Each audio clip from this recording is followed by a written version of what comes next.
Isang umaga, biglang nagchat sa akin si Kappa Girl ng napakahaba. Ang sabi niya, Tito Dugs, may assignment kami sa school. Kailangan daw namin ng incense at i-explain kung para saan ito. at eto nga yung instance na gusto ni Kappa Girl. Ayan, ganyan ibili mo sa akin, Tito Dugs. Binili mo ako yan. Kamukha mo si Daniel Padilla.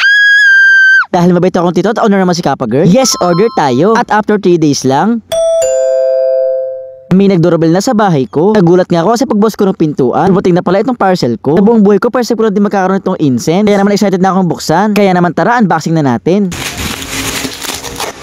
Wow! Ito na pala yung incense. Ang ibig sabihin pala ng incense na to ay God of Wealth. So mayroon pa siyang mga meaning. May kasama na rin siyang, ito yung umuusok, yung papaganda ng aura ng bahay. Okay mga kadol, tara, try natin. Ito nga at susubukan ko na. Hindi ko alam kung anong tawag dito. Pero kumuha na ako rito isang umuusok. Ito ipapatong natin sa pinakataas. Siyempre sisindihan natin niya para may lumabas na usok. At napansin ko nga dito yung usok ipababa na. Para siyang waterfalls pero usok kaya smoke falls. Bale ipinasok ko nga pala tong kwarto dahil dito merong multo. Char, dito ko nalagay sa kwarto para hindi mahangin. Gusto ko kasi makita yung itsura ng smoke falls kapag marami na yung usok. Kasi kunting hangin lang nililipad agad yung usok eh. Maganda nga pala to para sa mga bahay. Kasi nakakatulong to sa atin para maging focus, nakakatulong makabawas ng stress, sobrang nakaka-relax, nakakapagbigay ng positive energy, at syempre higit sa lahat, aesthetic. Charot! Ayan o, kita nyo? Agawa na tayo na smoke falls. Ang ganda. Inilibot ko nga pala to sa bahay ko para mawala ang negative vibes at mga spirit. May multo kasi dito sa bahay ko eh, char. O diba sobrang ganda nito, sobrang daming benefit. Hindi lang para sa bahay, para din sa may-ari ng bahay.